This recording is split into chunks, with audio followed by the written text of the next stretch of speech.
and I'm absolutely delighted to be at our friends at the LJCC and to welcome you to what I think will be really a very fascinating evening, and particularly to welcome my guest, Colin Wiggins, who is the Special Projects Director and Curator at the National Gallery.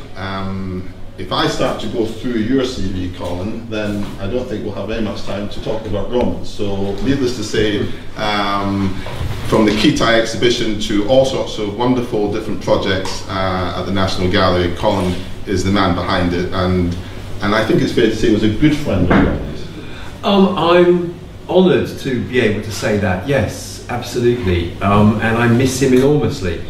But then Roman is one of those people who, he might well die physically, but Roman's here, he's just in your heart. If you knew Roman, he's with you always. He's one of those people who are pretty much immortal. Well, I'm told that not only is Roman's spirit still here with us, but actually a certain gentleman is becoming more and more the double, a taller double, but I'm reliably told by those who know, a double nonetheless, and that is his son and artist son, Ardyn. And Ardyn has flown in today from Israel, and again, we're absolutely delighted that you're here. The big question which I had some time to think about, can everybody hear us all right? Yes. Talking Art has been going for a number of years at Ben Uri, and we meet and talk to curators, artists, museum directors. Is that a hint? That's a hint. Okay, we meet and talk to artists, curators, directors, and it's really quite simple because they have either horizontal or vertical career, and we talk about it. And one of the things that's been challenging for me is to work out where on earth do we start tonight? Because Roman Halter has actually had, I calculated, he's had 10 careers. 10 careers. First of all, he was a son. That's a career. We forget about our different careers. If we're children, that's a career. If we're parents, that's a career. So he was a son. He was a prisoner. And a very talented one. And a very talented one. He was a survivor. He was an athlete. He was a husband, father, an architect, a grandfather, and an artist. And what perhaps we know him best for, he was a communicator. He was somebody who engaged all those people around him, of whatever age, but particularly his passion was for young people, to try and make sure that the lessons and the story of the past actually has some impact on making sure that it doesn't happen again in the future. And of course, many people, I mean, Ben is here this evening, Ben Fergal, people who are doing this every day, yet it still happens. Happened in Europe, 20 years ago it happened in Rwanda. That's something which perhaps we can talk about because I know that Ardyn, you did the Wimbledon ones. So I want to start, if we can, we've got about an hour, to try and run through Roman's life, because we talk about the life and art. And let's start off, if I may, Ardyn, with you. Tell us about being Roman Halter's son. Is that? It's clear. Perhaps I'll answer that, I'll try and answer that, but I'll prefix it by saying, in a sense, my father was, in one very important sense, a little bit like a Jewish wedding. And that is to say that, very peculiarly at a Jewish wedding, as you all know, under the chuppah one says, "E'aleh Yerushalayim al rosh simchati," I shall raise Jerusalem to the head of my joys. Im eshkachech Yerushalayim tishachach yamini. If I forget Jerusalem, may my right hand lose its skill. And then the glass is stamped on by the groom, and everyone cheers, but it's in commemoration of the fall of the temple. So the happiest moment in a couple's life to that point, they might reach further heights of joy, the joys of Jerusalem and the loss of Jerusalem are both recalled. And for me, this is very, very much like my father. But the proportion changed in the course of his life. And each of us here will probably remember different proportions of the joy and of the commemorative sadness. As a child, I knew nothing of the commemorative sadness. In fact, meeting the members of the 45 Society, the boys, in our house, it was very strange cabal when they met. But this became clearer over time. And it was really only in the course of decades that they came to talk about their past. But towards the end of his life, with me, it was impossible for my father to enjoy anything without at the same time remembering something from his traumatic past. And the two were completely intertwined, just as those two lines are, which are said under the chuppah. And this, it became almost a sense of guilt at the possibility of pure joy, a sense of responsibility that in the happiest moments one should remember those who could no longer enjoy life as he was doing then. And those two tracks were constantly parallel. And in his own work, this reached a very peculiar and very individual expression when the watercolors he did of the area where my sister Aviva lives, down in Dorset with her husband and their children. It's beautiful landscape, this pastoral area. Suddenly he started writing his dreams, his traumas of the past onto them, and these tiny figures of columns of women and children being marched to be shot. And it was, to the viewer, this is really quite brutal and shocking. You come up close to a watercolor which looks very delicate and small. They're usually very small in format, and there will be quite a number of them at the Ben Uri show. And then you come up and you see what's going on in it. And these aren't nightmares. These were in his mind day and night.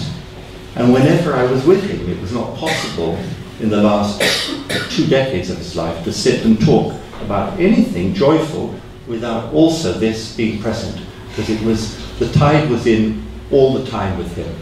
And yet, here was a person who had a tremendous appetite for life. So, on a personal note, I'll just give a few things. When we worked on Yad L'Yeled, the living educational memorial to the Shoah, in which Nicholas Brill here was the secretary of the UK branch of Yad L'Yeled. When we worked on it together, we did all the designing and working while skiing in the Alps. So there was the pleasure of life, intense pleasure of skiing, and half a day working on an intense commemorative project. And this pattern became more and more pronounced with time. And I understood it in the fact that I saw the need in my father. But the more I understood the need, the more I realized it was not possible, and it would never be possible for me, or indeed for anyone of the second generation, to comprehend more than to a certain point our own parents' activities. And there's just one more point on this, and the last point I'd like to make is that he was a great communicator. And you mentioned how he communicated to younger people, and he loved to communicate to people perhaps outside of the experience of Jewish experience and of the Shoah. And yet to his family, he felt that he was passing on the baton from first generation to the second generation. But at the same time, he was aware and frustrated by the fact that the words that he would use and the experience that he experienced could never be the one that the next generation could express and pass on. So this sense of constantly needing to pass it on, and yet knowing that the message could never be delivered as he hoped it would be, which is perhaps what drove him to continually recommunicate this trauma. Tell us about life as a boy. He had my parents loved swimming, so every day it was swimming. In the summer it was open air swimming in the men-only pond in Highgate until it was designated a sewer, and closed until they cleaned it up, and running around the Heath, Parliament Hill, Kenwood, back before school, and tremendous appetite for the physical things in life, appetite for food. It was as if the privations of 6 years of the war tensed the bow, and when the arrow let fly, his appetite was endless. Was he demanding? He wasn't demanding because he was he led in appetite for life. He led by example. In fact, if there's one thing that he was demanding, I sensed that he really wished he could have gone to the schools that I went to, because he never had an adolescent school education. His education was in the camps and in the world of hard knocks, of starvation and murder around him. So he really wanted to do my homework. If only my father could have done the same. Tell me about, was there a lot of humour in the home?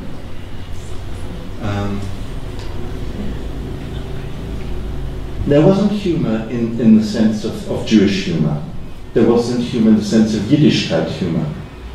There was laughter, but there was a peculiar absence, and I only became aware of it, as anybody from the second generation becomes aware of it, when you go around to your friends for a party and you realise they have families. They have uncles, they have aunts, they have grandparents, they have lots of cousins.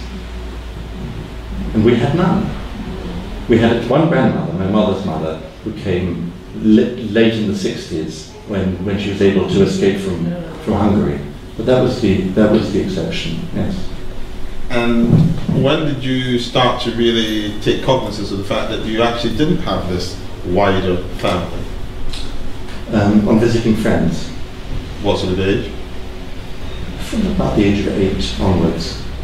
But we had a tremendous advantage because he was working as an architect, but really his other passion, perhaps his stronger passion, was painting. The weekends, he would paint at his draftsman's desk, and he was marvellous for me. He bought a huge tarpaulin, and we went down to Gray's Inn Road to J.W. Keep, and pots and pots and pots of paints and brushes and huge masonite boards. And I had this fantastic studio from the age of 9, 8, 9. And no pressure, of course. No pressure. And when did you first talk to your dad about his experiences and why you had so few family around? And how did he respond? There were 2 paintings he painted, and these were in lieu of talking. There was one painting which you were exhibiting, which is on 2 printer's blocks, Grandma and Grandpa. And I asked him, who are these? And he said, that's Salome, and that's Max. And I said, who are Salome and Max? I think I must have been about 6. And he said, he didn't say they're your grandparents, he said they're my parents. Because I would never know them as grandparents. And that distinction somehow percolated into my mind, and as if it was something that I couldn't ask about. And then there was one other painting which was very, very strong. It was all in sepia and umber, in which he built up these layers of watercolour and blotted it out. And it was of 7 faces, all looking towards one, but all their eyes were closed except for one, where one eye is open and the other one is sort of slitted close, as if they're gazing out of the darkness. And they're looking towards him who painted it with an air which could only be thought of as accusing. And I couldn't understand what this was about. And I asked, what is this, or where is this? He said, this is in a forest when we escaped. And when we went back, Aloma and my father and I, film crew, to Poland, and Aloma was editing his book, there was one core part which didn't make sense to her and didn't ring true to me. And we tried to find out what it was, and Aloma had to ask. And this was a very difficult thing, and it was about this escape and about an acute sense of discomfort or guilt about what happened to these people. And that painting, which is from the moment he painted it, when I think I was about 6.5 or 7, it disappeared. And after he died, I discovered it in the loft. And only in the last 2 years have I really discovered what really happened, the full breadth of this very painful story, which sat with him and troubled him for so long. And so there were many aspects in my teens that I felt I couldn't ask him about, and they came to be released, almost like portcullises or gates opening in a keep, with an ever larger mesh, allowing more and more material to come through as the decades passed. It wasn't like Primo Levi, that he sat down immediately after the war and wrote, "If this is a man," able to have both the professional perspective and the intellectual discipline, and also being considerably older, to be able to set down his experiences in such a dispassionate way. When my father did it took 3 decades longer. And we discussed this before, this is not an unusual phenomenon with survivors. But what is interesting here is that in Roman's case, his initial means of communication was not verbal or written. That's true. And in fact, he settled down to paint his experiences in 1974, when he'd only really started making tentative attempts, first drafts of writing it. And the strongest expression until he wrote it was visual, and it would return to be. But he was very gifted, as Colin probably knows better than I do. He was a very gifted raconteur, and he loved people, and he loved the one-to-one meeting with them, and he loved language, and it's extraordinary. It really, if one looks at the 45 Society, and just to take my father, it's extraordinary that somebody who had no high school education should have felt so motivated when he came to England, such an appetite to learn the language, to learn a profession, to paint, to go to Borough Polytechnic, to take classes with Bomberg, to continually improve himself and to continually seek to give expression to his experiences. His appetite for life is really remarkable. And I think that's perhaps what we're trying to do here, is to try to give ourselves an understanding of the individual, who then in his second part of his life became the artist and the communicator through the visual arts and through stained glass and through his design. And I think perhaps this is a good time, Colin, to ask you to come in, because here you are at the National Gallery, the National Gallery, the category killer of all category killers, and Roman Halter arrives, and how did you two start to evolve a relationship? Well, first of all, I understand profoundly what Ardyn has been saying, because my memories of Roman, David asked us just to briefly write a few lines, and I thought, well, my principal memory of Roman is his enjoyment of life, his enjoyment of food, his enjoyment of art, his enjoyment of literature, but it always was, what's the word, it always was seasoned with that knowledge that he was enjoying this and countless others weren't. And I remember, again, one particular very memorable lunch I was having with Roman. You know, he would order, there's no point in ordering when you're out with Roman, he takes over. And it was spectacular. And then, of course, Roman starts getting on to the stories that I became familiar with later in the book, Roman's Journey. And he could see that he'd taken me by surprise. And he said, Colin, I'm sorry, am I upsetting you? And I said, Roman, yes, yes you are, but please carry on. And it made him laugh. And in those moments of utter profundity, when he was remembering the abject savagery that he witnessed that Europe was put through for many, many years, even then, I think it was a gesture of defiance that he would find a way of making us laugh at it. And I think Roman's work as an artist, what we have to remember, great art is subversive. And Roman was subversive. The Nazis were terrified of art. The Nazis held an exhibition to laugh at great art, to mock great art. The Nazis built bonfires of art. The Taliban are frightened of art. They are terrified of art. So they have to destroy it and suppress it. And I think Roman, after he started work seriously making images in the 1970s, it was a gesture of defiance, of taking what the Nazis were so frightened of and saying, well, here you are, and it's still frightening for you, isn't it?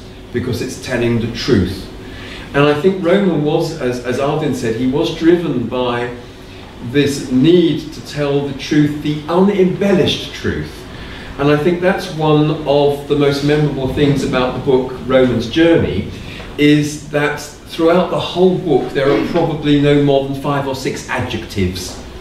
It's a book that tells it. It's a minimal book, and it's the more powerful for doing that, because through my friendship with Roman, I've met many other Holocaust survivors, and I've learned that the very, very last thing that anyone that went through that wants or expects is pity.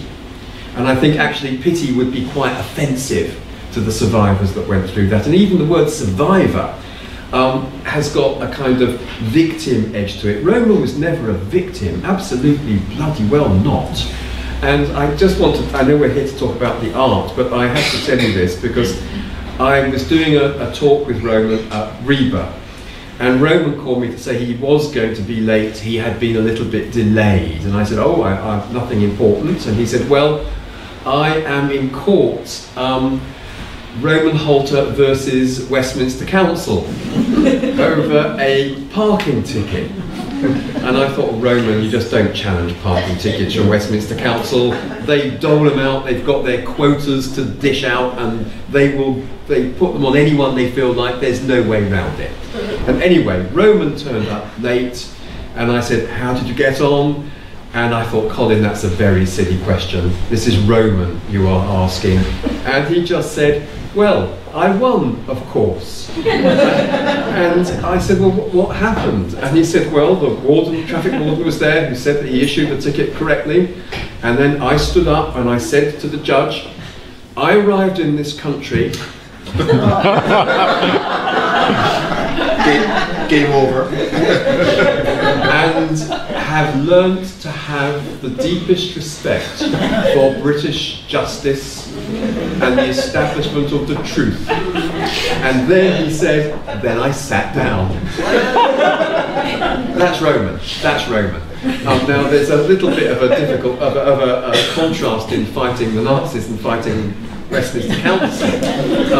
But he just managed, you remember that as well, don't you? But my first memory of Roman was at what is a sad occasion, but it was actually a joyous occasion. It was at a funeral. And some of you, I know that some of you will remember Michael Lee. And Michael, like Roman, had suffered the Holocaust, had been in Auschwitz, had begun to make pictures.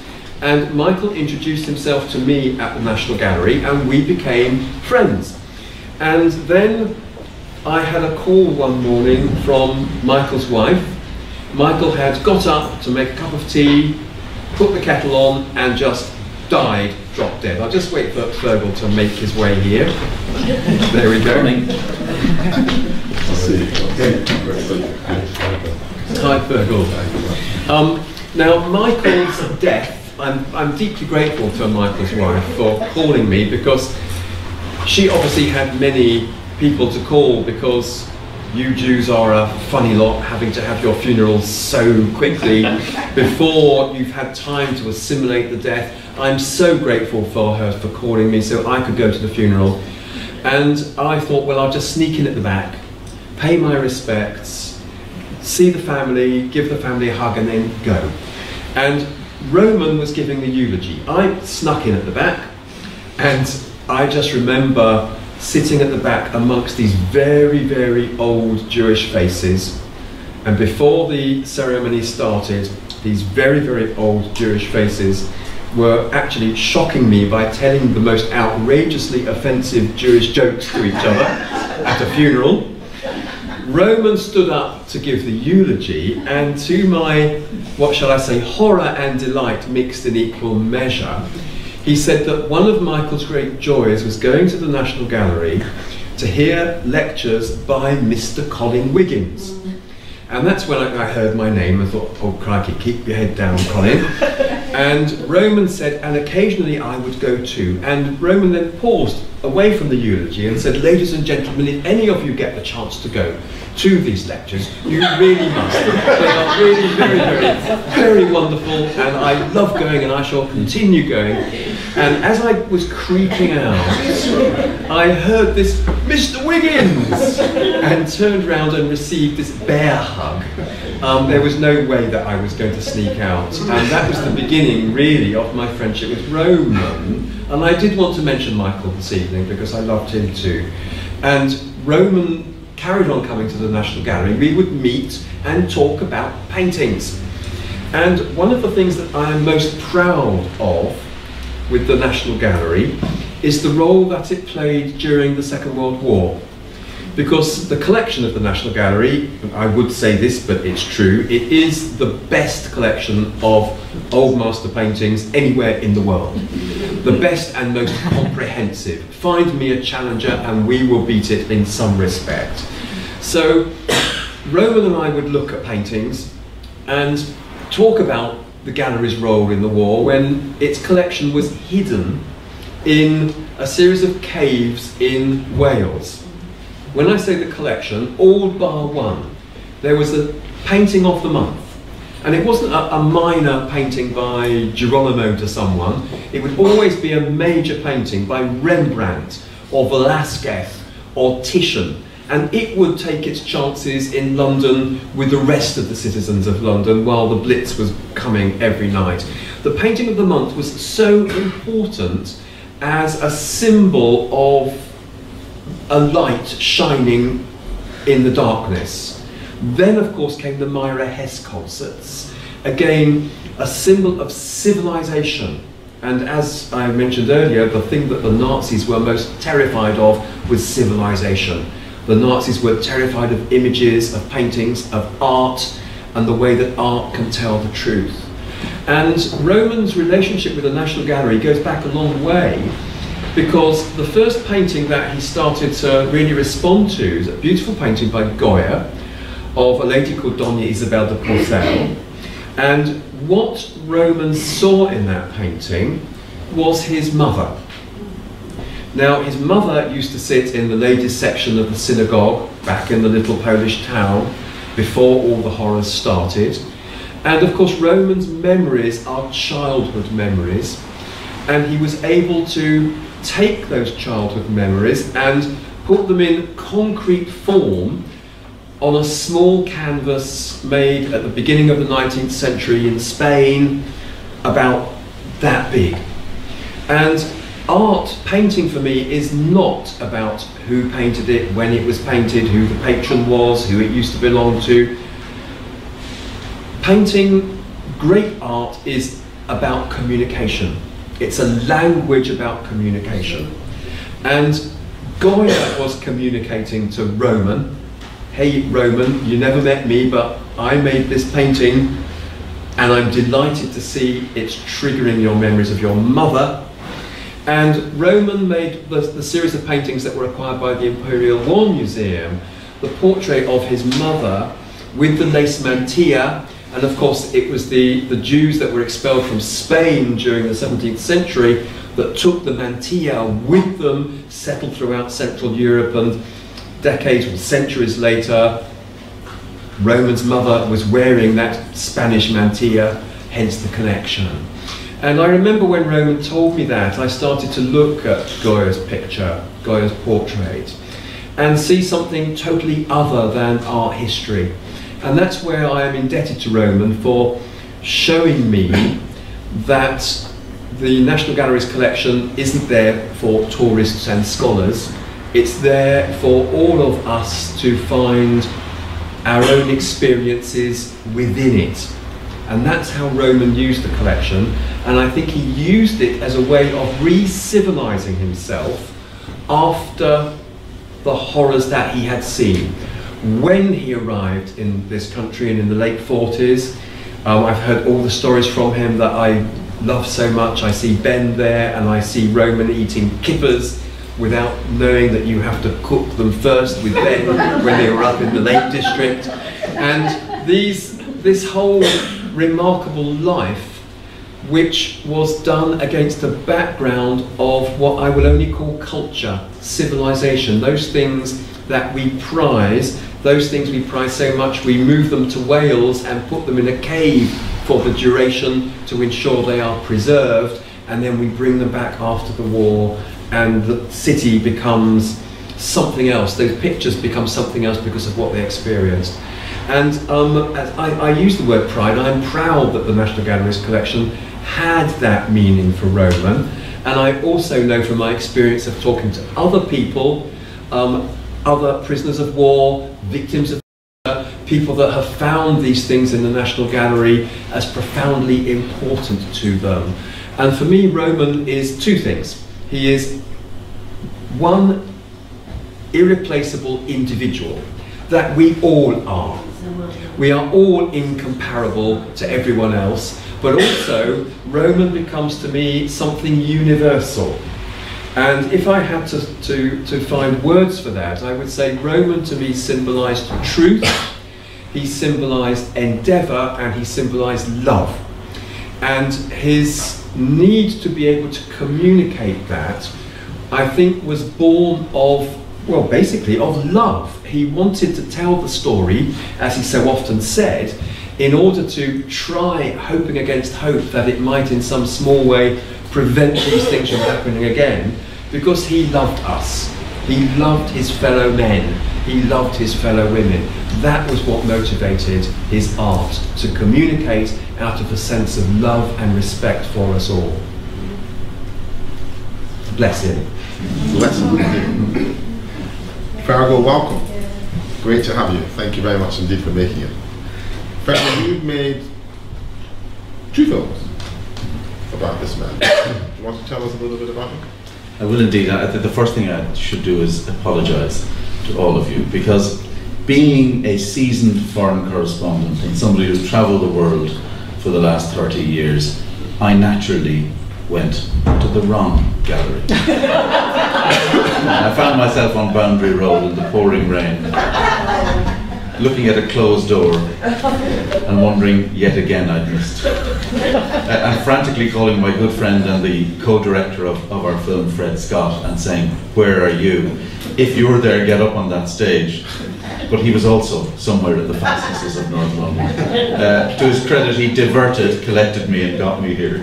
So he's sitting in the back there hiding, but thank you, Fred, and thank you all for being so patient. I'm talking to you about Roman today on a singularly appropriate day, because today, the 7th of April, is the 20th anniversary of the genocide in Rwanda, where over a period of 100 days, around 800,000 people were murdered solely on the basis of their ethnicity. And Roman and indeed Ardyn are linked for me in a very profound way to that event. I was present in Rwanda during the genocide. I made a series of documentary films about that genocide, some of them with Fred Scott. And it was as a consequence of the genocide that I came to meet Roman, because on the first ever National Holocaust Memorial Day, I was asked to attend and speak briefly about Rwanda. And Roman was also in attendance. And it was one of these, very grand, government-organised events, and very, very valuable, but highly choreographed. Children with candles and video on the screen, and lots of people making speeches, and Tony Blair and others sitting up at the front. And in an atmosphere like that, it's easy, I think, to lose track of the essential nature of what genocide is about, and that's the destruction of an individual human being. At its heart, that's what it's about, the obliteration of humanity, a singular humanity. Because when we are given figures of millions of people, hundreds of thousands, it can become quite abstract. When you look at the experience of one human being, then you remember that what genocide is fundamentally about is the destruction of human possibility and dignity. Roman never forgot that. And at the end of the night, where there had been these speeches and it was televised, and of course there were protests outside by people who felt that they weren't represented. And away from all of that, Roman Halter came up to me, and Susie was there as well, backstage, and said, "I want to talk to you." And I'll never forget, my first memory of Roman Halter is a hand grabbing me by the arm. This incredibly strong hand, and it never let go. Not for the rest of his life did that hand let go. And he said, "Look, I've seen your work on Rwanda, and I'd really like to talk to you." And of course, the other great thing about Roman was that he was a fantastic aficionado of food, particularly Chinese food. I don't know, where did that come from, Susie, the Chinese food thing? But anyway, he knew good Chinese food, and so our meetings would invariably take place in a Chinese restaurant in Chinatown. The New World. The New World, that was it. Yeah. Whoever was there could never forget it. I walked past it, in fact, the day before yesterday. I was walking through Chinatown, and I walked past and I just felt that pang, thinking of Roman sitting there like the Emperor of China at a large table, because he was always there early, and you went in and he was sitting there. And the dim sum came around, "You have to have this, you have to have that," and you daren't say no to them now. I put on 2 stone, I think, as a consequence of my meetings with them. But the thing that struck me about Roman was his determination to connect between the genocide in Rwanda and the Jewish experience throughout the Holocaust. But beyond that, his determination to connect with human rights abuse wherever it happened. There was nothing narrow, nothing chauvinistic about Roman Halter's view of human rights and the dignity of the individual. He saw it in everybody.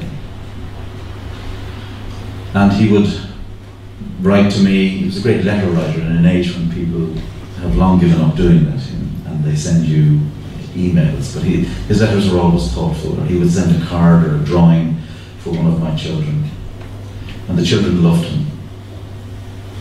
for Daniel particularly, who was old enough to understand what Roman had come through, the idea that he was sitting and listening to the stories of what had happened to the Jews during the Second World War from somebody who had survived it was miraculous. And he's been able to take that and talk to his friends about it. Roman, I have to say, was a complex man. At times he could be a difficult man. And I think he would be the first person, if he was sitting in this audience tonight and heard us lauding him unequivocally, would stand up and shout and say, "I'm sorry, I disagree."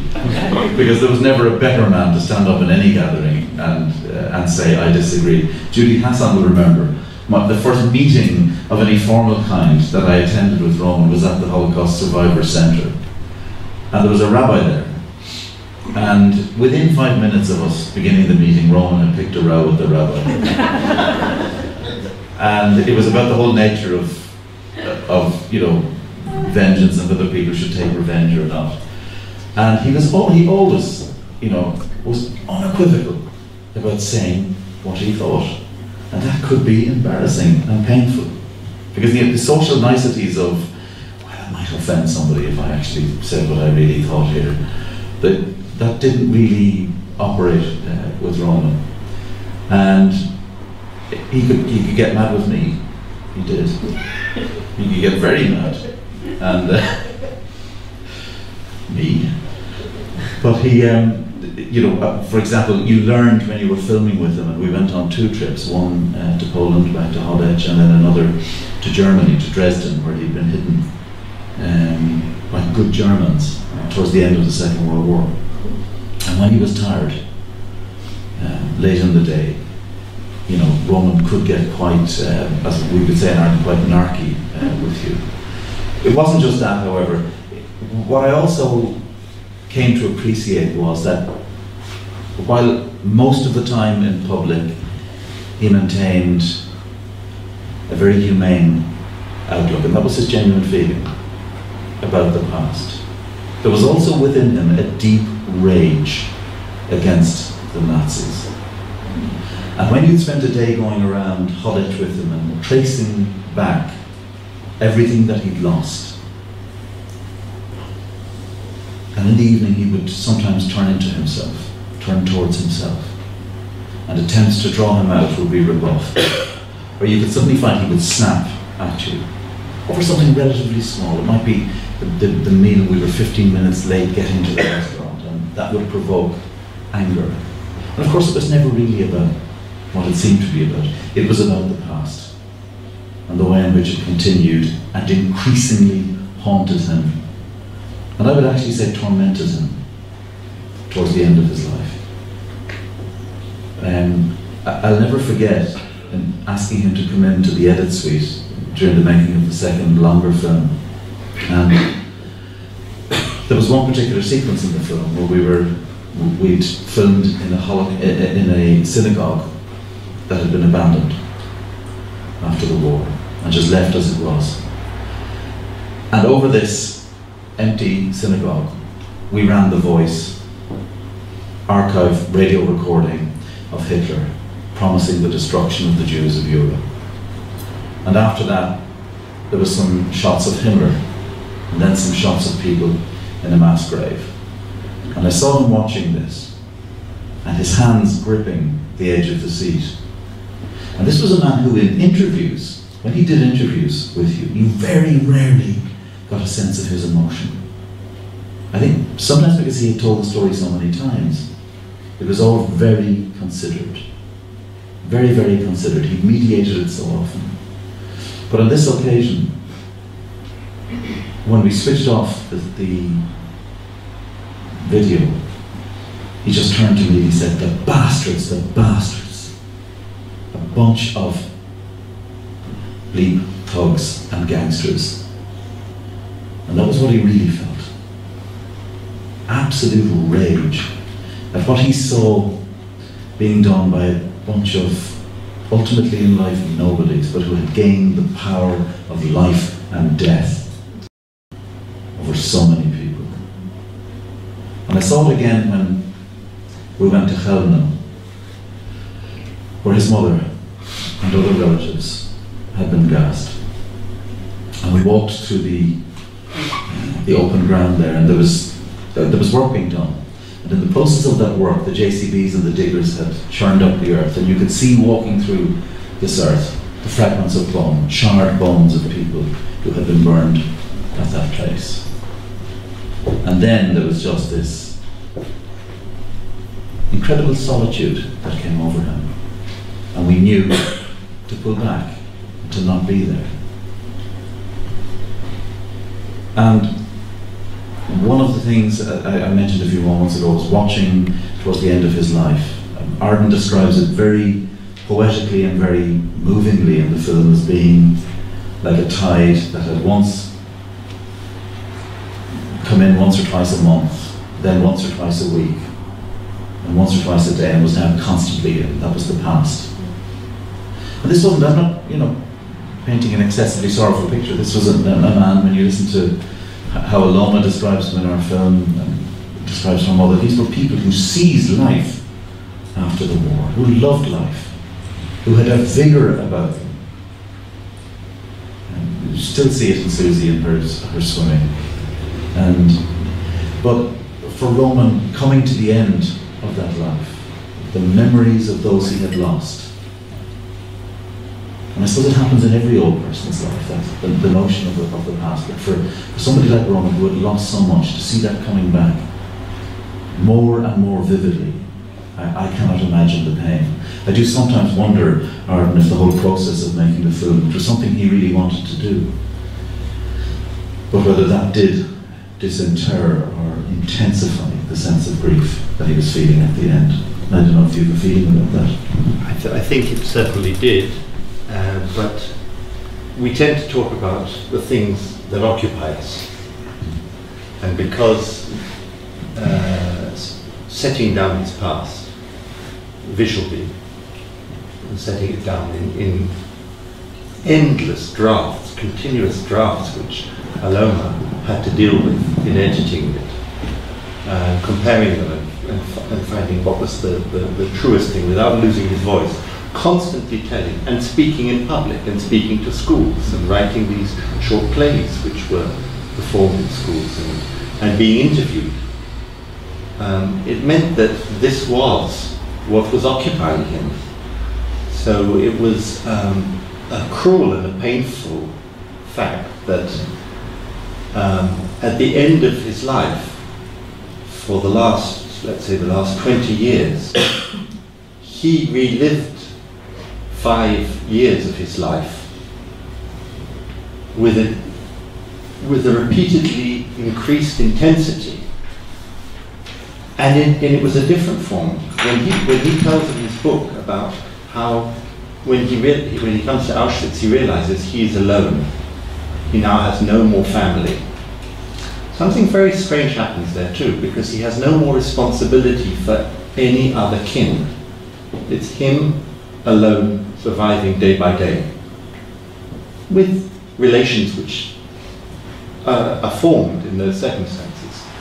But at the end of his life, he feels this different responsibility, the responsibility which he chose to express in a grandparental injunction, whether that was the case or whether that was the mechanism by which he dictated to himself that he had to tell his story over and over and had to go out and tell it. I don't know, but needing to communicate it and needing to think about how to communicate it and find the visual expression for communicating it. Art occupies an artist beyond the hours in front of the canvas. You walk in your garden, you're working. You come back in the studio, you continue. It's all part of the process. But when the subject is something as traumatic as that experience, it's no wonder that days and nights in the last quarter of his life were completely dominated by it. Which is all more extraordinary that he still found space for humour and for appetite for life. That was the subversion. That was the you bastards, I'm going to enjoy, I'm going to laugh, and who's laughing now? And to go back to the point that Fergal said about whether the film was responsible for him disinterring these memories, I don't think that at all. I think that moment he saw you was the chance for him to disinter those memories. It was a very deliberate decision. Now is the time for me to do this. He had been burying those memories for so long that it was a vehicle to do that, because he knew that there was no other option for him but to do that. And looking at the art, you can see in the manner of its execution, it's detached. I'm not saying it's unemotional, because the emotion is within the narrative, but the actual making of it, he is totally in control. As you're saying with the interviews, when he's talking about things that are beyond belief, he is switching off his emotional response, or not allowing it to interfere with the telling. And looking at the history of 20th century art, there are plenty of artists that can use the medium to express emotion, who are working in a heightened state of emotion, not just the 20th century. You look at late Titian or Constable, and they are in a heightened state of emotion when they're making their work. Roman was not in a heightened state of emotion. Roman was there thinking, well, occasionally I slip into this heightened state of emotion, and I'm sure that he does this when no one else is around, but for the making of the work, which is there to communicate, he knew that emotion would get in the way and would become personal. This needed to be communicating as things actually were, without the distraction of his own personal involvement. Could I add something else, whether you think there's any merit in this? From the 1970s right to 2011, Roman was involved in stained glass. And one of the things that if you come to the exhibition you will see is an illustration and demonstration that throughout all his artwork, the structure of stained glass flows through. It's been a fascinating revelation to study this man's work and to come to this conclusion. But on hearing you, I wonder whether in fact you might think that the stained glass was almost a further detachment because of the mechanical aspect to it, the engineering aspect to it, that it required, and his innovative Caroline Swash, who is a distinguished stained glass artist who actually has written for the catalogue, and we're actually delighted that you're here, Caroline. Thank you so much. But Caroline pointed out that his practice was not totally unique because it was practiced many hundreds of years ago, but in terms of contemporary stained glass, it was innovative and creative and qualitative in terms of what it added to the ultimate product. That's an engineering, that's an intellectual engineering aspect to it, and that's non-emotional, that requires fact, and whether that was a further detachment, do you think?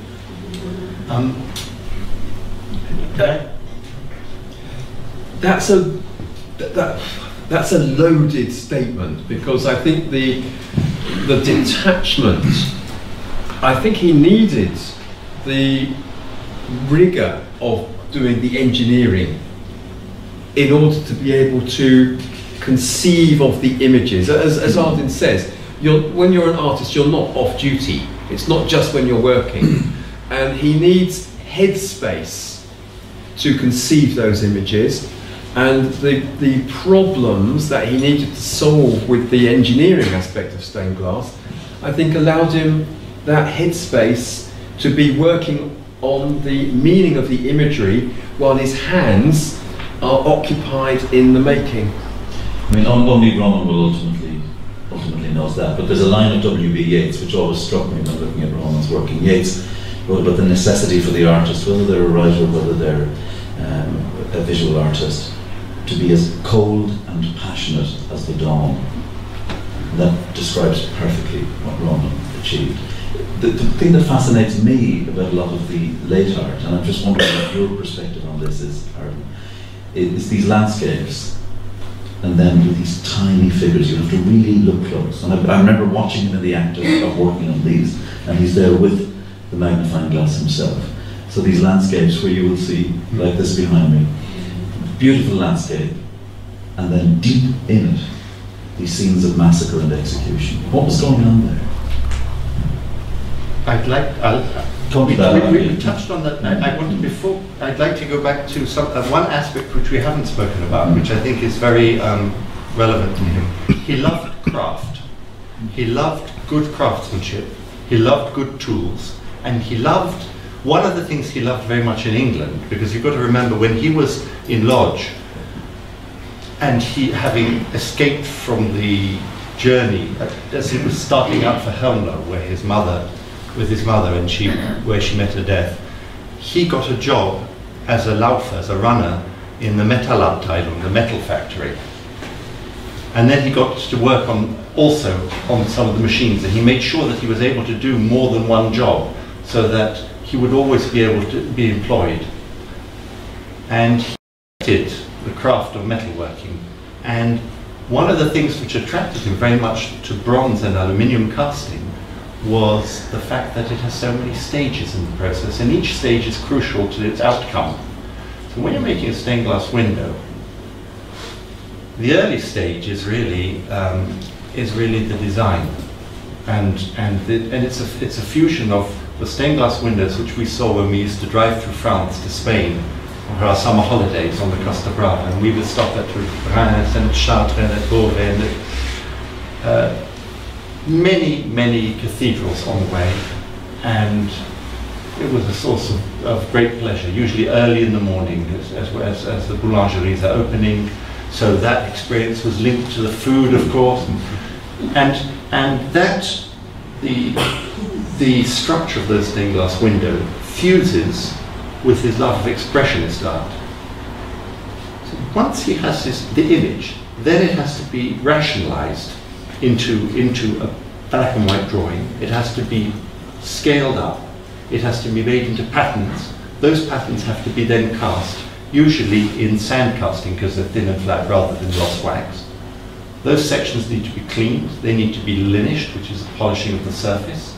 Or he would be actually sculpting the surface, what would be canes in metal, but here it's the filigree, so it actually has a sculptural aspect to it. In fact, there was a one-armed Hungarian sculptor who used to do these wonderful busts of people, Ernest Szegedy, and he taught him how to, once you make the pattern in the sand, how you could then continue sculpting into the sand before the two sections are closed and it's cast. And he loved the whole process, and he liked the casters, and he liked he had a language and he had a communication with all these different craftsmen, and he understood also how to do it, and he was able to do it himself. And it was something that he taught to me, and he taught to Aviva, and it's continued in the Halter family. And then, of course, then there's the finishing and the painting, and then there's the glazing. There's many processes, and he loved the craft of it. And in fact, the design of it is an early stage. And the final stage, which brings you back to the design, is the selecting of the colours, which is a very intense and pleasurable activity. And it's interesting that you say that you would go to these great medieval cathedrals with their great collections of medieval glass, which would have been made with processes pretty much the same. And it's as if Roman is seeing himself as part of a continuity of the great achievements of civilization that from time to time are hitting the buffers, as they did in 1933 when Hitler was elected Chancellor, and it's a decade or more of blackness, but Roman is able to connect with the high achievements of culture, of civilization, and he was a deeply civilized man. That's something that always strikes me, particularly with my memories of him now, that we can assimilate the fact that he's gone, and your memories somehow become more focused. And he does to me stand for all that was scorned and feared by the Nazis. And that's the ultimate triumph of him, that he could slot himself in to the magnificent achievements of Europe. I know Europe has got a mixed history, but it's that good side of Europe that Roman, I think, symbolised. The great side of Europe. I think that's probably a really fine time to take a pause and to open it out and ask for you to ask your questions and make your observations. So please, the floor is yours. Yes, madam. I haven't seen the films. Where can one see them? How can one see them? Thank you. We're in the process of. We decided after Roman died that we would need to change the end of the film and do some work on that. So we're in the process of doing that. I guess we could be sneaky and allow people to see the film as it's cut at the moment. The one difficulty we have is that for it to be shown at festivals internationally, you can't actually show it officially anywhere publicly. So we're kind of working on a way of, we'll try and find a Romanesque form of words to get around that. He would have been good at figuring that out, but it will be coming soon. Good, good.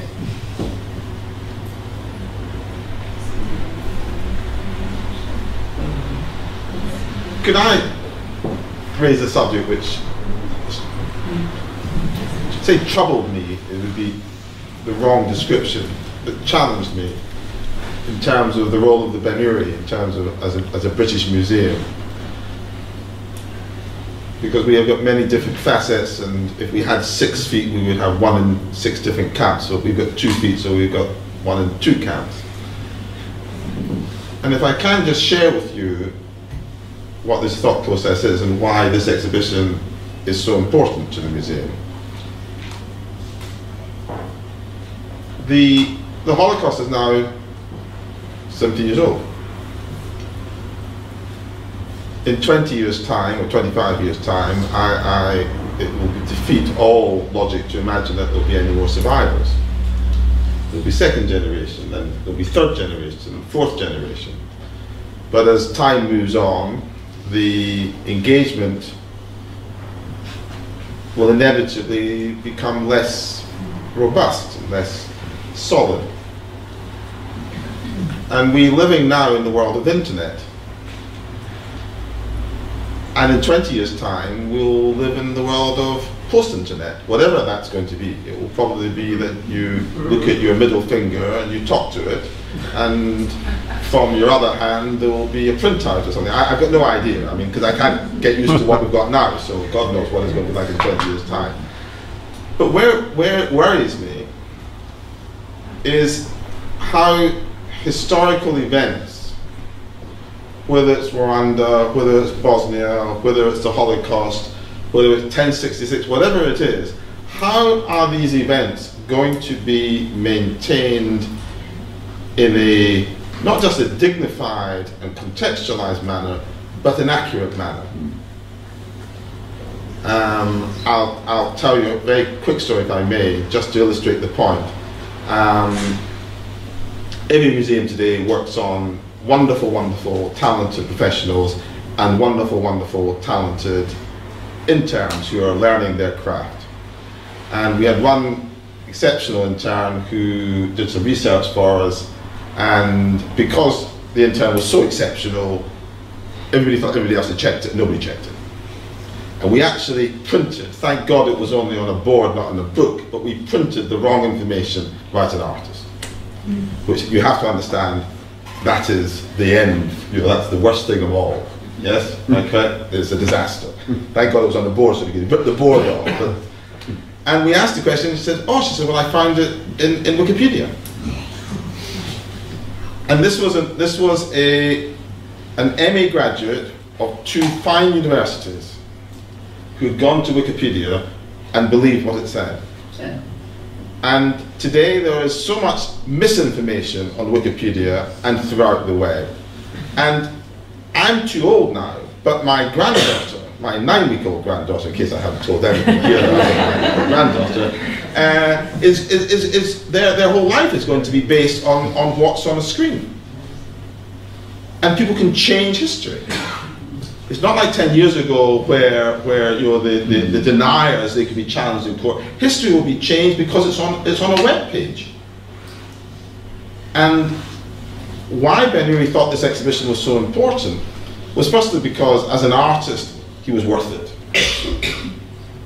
He's a fine artist, he's a diverse artist, he's got skills, as we've heard today, he's got skills all over the place. He's just one of these remarkable individuals. But he's so well known, as our conversation has been dominated tonight, by the man, by his experiences, by his character, that his abilities as an artist are overshadowed. And we wanted to try and not to downlight one side, but to uplight his artistry.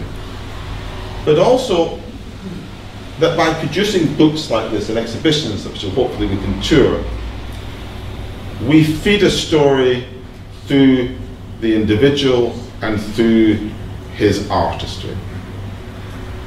Because that, in a way, allows the story to be retold through a different door, through a different avenue. And I'm just interested, I mean, Ardyn, you're a distinguished artist in your own right. You're creating things, not every day because it takes a lot longer to do that. Colin, you've been working much longer with fine art and artists than I have, and you've got all these other different skills. Do you think there's merit in this? Is there, how are we going to ensure that important memories, for us it's the Holocaust, but for others it's other areas of history, are maintained with integrity? How are we going to do this? And where does art come into this? Well, it's interesting what you're saying, because there is nobody around anymore who remembers the First World War. Yeah. Yes. But suddenly the First World War is in everybody's consciousness, and it's being marked by, I think, huge dignity and lack of sensationalism and huge sympathy for those that suffered, even though they have gone and their families have gone and there's no living memory anymore.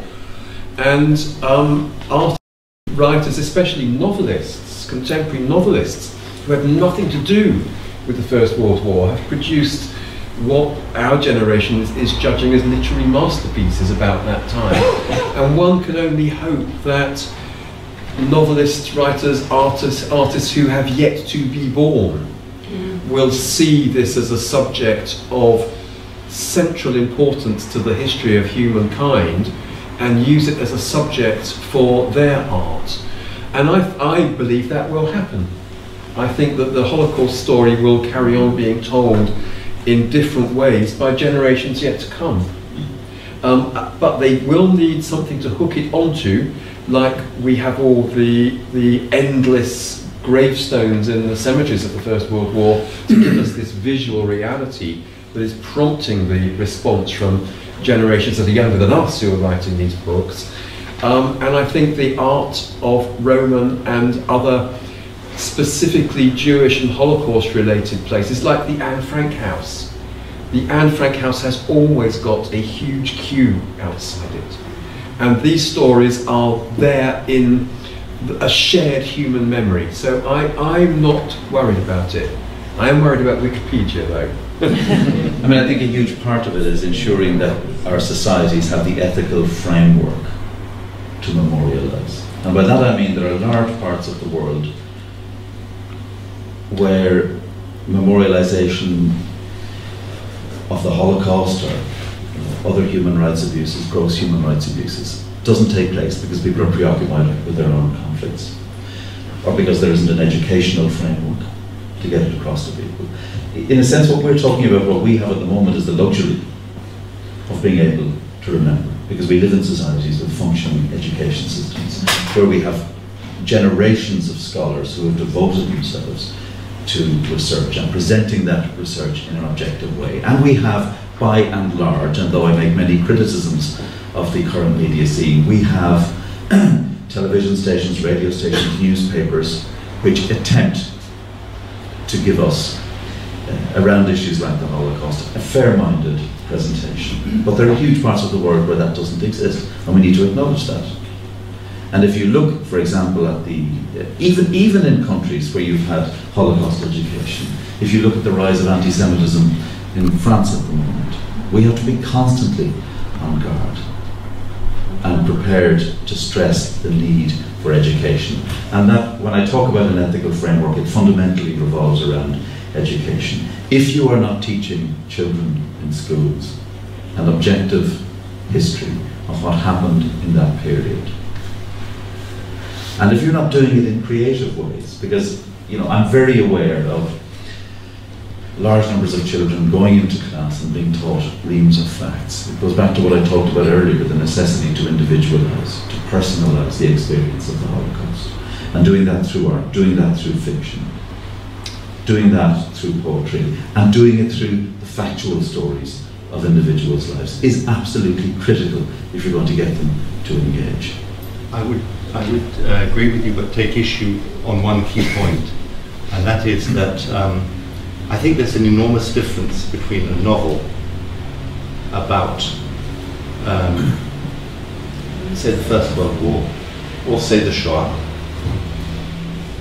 and a film, both of which can be and have been done, produced. We have some remarkable examples, and a painting or a poem. And wherein lies the distinction? I would say that both the painting and the poem, unless they make it clear, if it's not painted by a survivor or someone who has been there, if they don't make it clear that this is not their experience, but they are seeking, actually seeking, it has to be made clear somehow, and there's endless possibilities. It's as deep and as broad as imagination. Somehow that they make it clear within the poem or within the paintings, within the parentheses of the work, that this is an attempt to bridge, to understand, but also it should point out in some way the shortcomings of an imagination seeking to sympathize. Because if not, through good intentions, and we know that the primrose path to hell is paved with good intentions, through only good intentions, some atrocious work is created, and the person justifies it through the depth of the emotion that they claim to be feeling, or believe that they are feeling. You've had some remarkable work as well. I think of Ardyn's Refugee Blues, for example. I mean, one of the defining poems about the Jewish refugee experience in the 1930s. Once we had a country and we thought it fair. So I mean, I'm not sure there's an absolute rule you can strike. It is down to the aesthetic value, isn't it, of what's created? It is. It's also down to a degree of modesty of knowing what is your experience and where you stand. As long as it doesn't seek to appropriate somebody else's experience. Yes, but so often that's exactly what happens. It's the appropriation of another's experience and the claim to be able to experience it when you haven't. Well, we see this regularly because we now get, I don't know, 20 different exhibition applications a week. We probably get 20 or 30 different offers of work a week, and a reasonable proportion, less now, but let's say 30% is the Jewish experience. It's the Holocaust based. And we find it quite challenging because we assume, we believe that they are produced in total good faith. There are people who either are emotionally wishing to express their emotions about it, or who are representing their image and their vision of it for the benefit of others educationally.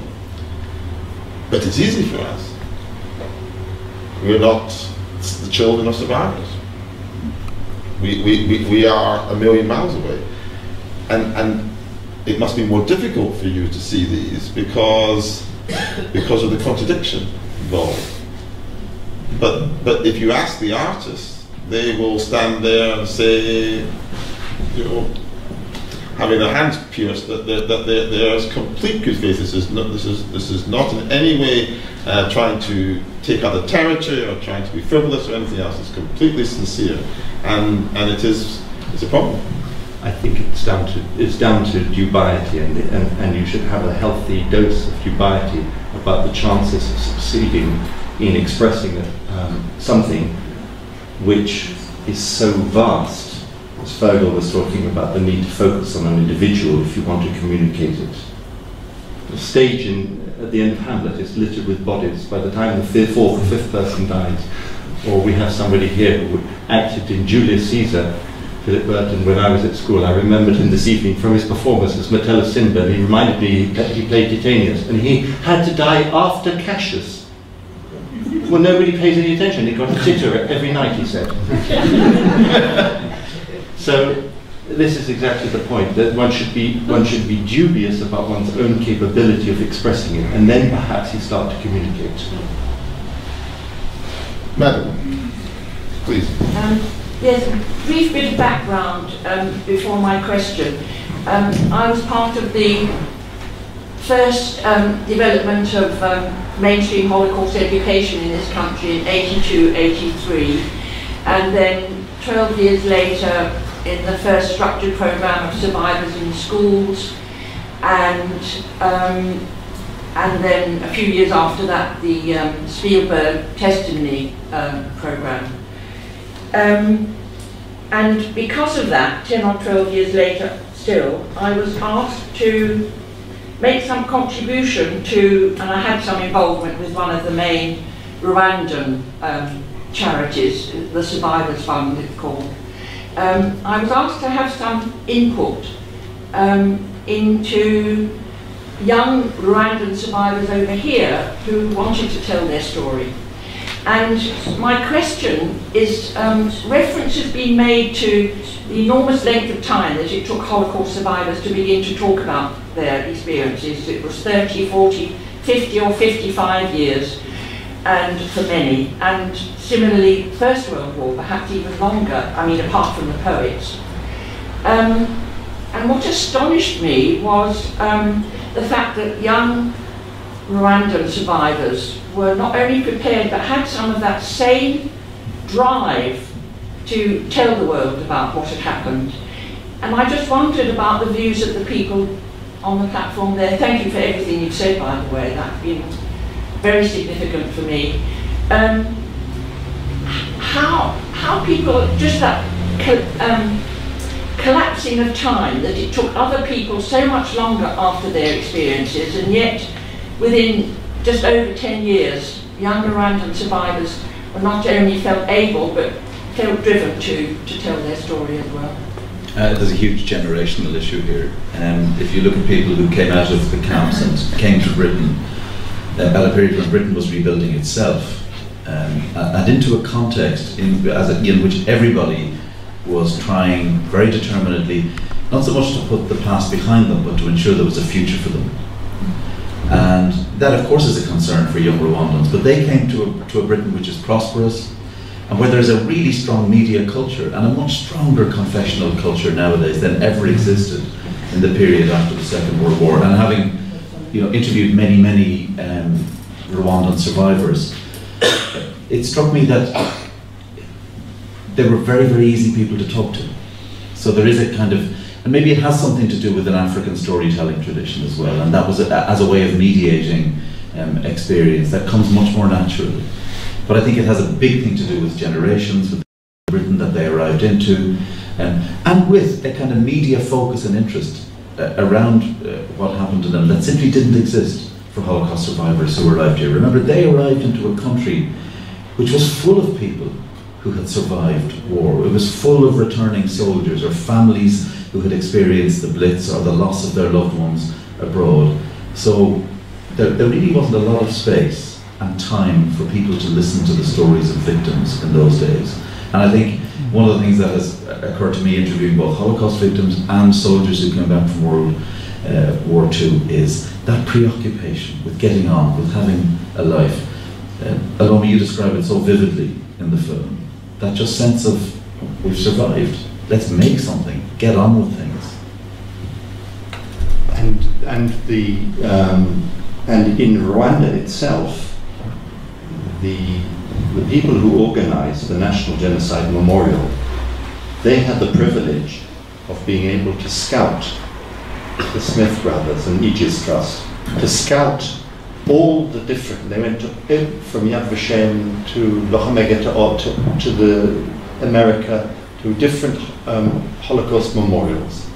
And they were able to cherry pick the best methods that they felt were most suited for communicating within Rwanda. And in Rwanda you had a very different situation, because you had the survivors, many of them, parts of their families, all of the time being killed, having to continue to live next to the perpetrators within hut by hut, village by within the same village, and see them on a daily basis. And so the Genocide Memorial in Rwanda, one of the points was to try and show the families of the survivors what had been done to them, the full extent, and to show the perpetrators how their minds had been warped and polluted systematically by incitement, so that they should understand how their brains themselves were victims, and how they were brought to the pitch of what they did. And that was, I think that's the success of that centre, in that it was a centre that both victim and perpetrator could come to, and come to different but necessarily bridging understandings. That was the centre where you and I met for the first time. That's where we met the first time. Roman and Ardyn had worked on the stained glass for the memorial. One final question. Sir. Another question. I just like story, because Could you speak a little bit louder so that everyone can hear? Yeah, it's more difficult to speak. Because I had luck to work with Roman and Ardyn Fergal, as I do paint and I do lettered windows. And I come from Hungary. I have a friend with Ardyn, and one day he said that want to join to work on this subject, this stained glass project. That was okay, all right, we go and work. And this was a bronze casting, sun casting, and putting stained glass behind it. But once I got to see the casting, understood why, asked me, bronze is the hardest metal you can work on, the less than iron. And every cast has some fault in it. So it's to clean down and then polish and make it fire it and so on. It was really hard. I couldn't understand why they chose this bronze. But Roman say, well, it's textured and it's polished up, look fantastic. It's true. I was working on the central synagogue shops. And so it's was a great, was a great luck and happiness to work with Roman, but always gentleman and so on. I don't think later on when we met in the Holocaust Center, that he thought that I am also a survivor from Hungary. I'm sure he knew. I'm sure he knew. Yeah, I'm very conscious of the time, because I'd like to hope that you'll have the opportunity of yeah. It was a good, lucky experience to meet him. Good. Thank you very much. I hope that we'll have the opportunity we're not going to get thrown out by the LJCC immediately. So what I'd like to do is to pause now and then hopefully have the opportunity just to chat afterwards. But I'd like to thank you again for coming. I'd like to thank my colleagues for creating this wonderful backdrop, which will give you just the tingiest of flavours, almost like sort of number 23, 34 and 47 in a good Chinese restaurant, which is fitting. Fergal for making it, Colin for coming to us, and for Ardyn. But I want to leave you just with a few thoughts, if I may.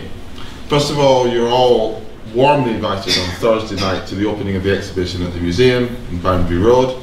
I think you'll find it revealing, exciting and inspiring. And I want to leave you with a thought that I was brought up with. And that was that life is for living, but for making a difference. If you can, whatever it is, whether it's posting letters, licking stamps, or creating the new medical science or whatever it is, whatever you've got, fulfill it, fulfill the potential and make a difference. And I think if there was ever somebody who fulfilled that philosophy, it was Roman Halter. Thank you very much indeed.